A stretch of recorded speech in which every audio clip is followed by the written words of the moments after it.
So in the past, I've done some work with Big Brother, Big Sister, and whatever. That being said, the most common story I tend to hear from conflicted youth is that they're raised in a single-family home, usually with a mom. Dad is either not in the picture, an alcoholic, whatever.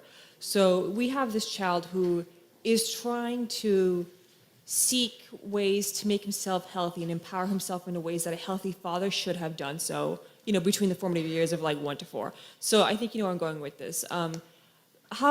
Let's say for someone who's born without like a good father figure, where would they go out in the world, or like what spheres of influence would they try to expose themselves to like gain access to that fountain of health and knowledge that a good father figure should have provided them to in the first place? Okay, well, partly, I mean, certainly to some degree, a good mother can provide that, right? To some degree. Although it's hard for one person to be everything. Right. And I think one of the conundrums that face women, and this is a tough one, and this is why I think women are higher in trait agreeableness and higher in trait negative emotion, is that, the primary problem that a woman has with an infant is why not throw it out a window? Because it's very annoying, right? I mean, it's there all the time. It's constant demand. It's absolutely constant demand, tremendous dependency. And so a woman has to be tilted towards mercy. That's how it looks to me. Right. And especially it's so important during especially the first year when children are so unbelievably vulnerable. And so I think it's very difficult for women to be merciful like that and to make the shift to encouraging disciplinarian.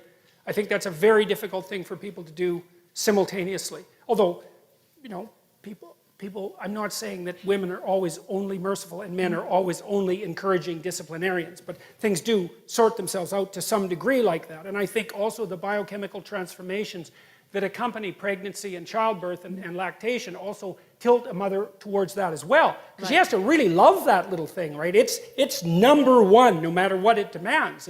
And then telling it what to do and making sure it's behaving properly, that's a whole different issue.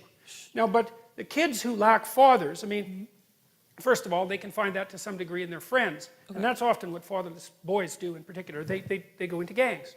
And they generate the missing masculinity in the gang. Well, that's not so good because, like, what the hell do they know? Yeah. They don't know anything, right? They're just stupid kids, and they're like 15 years old, and their testosterone is pumping, and they're trying to get the hell away from their mother, which is what they're supposed to do. And they're not in the right position to exercise any authority over themselves. So that's not good. They can find it in education. They can find it in books. They can find it in movies. They can find it in sports heroes and so forth, because the image of the father is fragmented and distributed among the community. Okay. But it's very, very difficult to not have a father. Right. And one of the things that we're doing in our society, which I think it's absolutely appalling, is that we're making the case that all families are equal. It's like, sorry, no, wrong. And there's no empirical data supporting that proposition, by the way. It's much better for kids to have 2 parents. Okay. Now, who those parents are, that's a whole different issue. But. Okay, and if I could just add one more thing. How would you answer that question to, let's say, a daughter who was raised without a father? Because she would obviously have different ways of finding those fragments of her missing father than, like, a boy would instead. Because obviously they're raised differently. At least they should have been. Well, I think it's the same issue, I mean, I think that another danger that emerges, and this is Freud's, of course, famous observation, is that if there's mom and child, or father and child, that relationship can get a little closer than it should.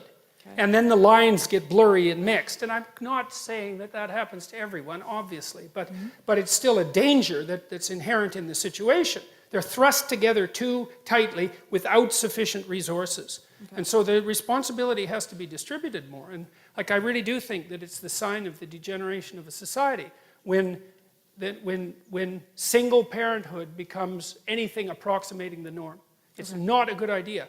And part of the reason I believe that, and I think this has to do with the overwhelming selfishness of modern life, is that marriage isn't for the people who are married.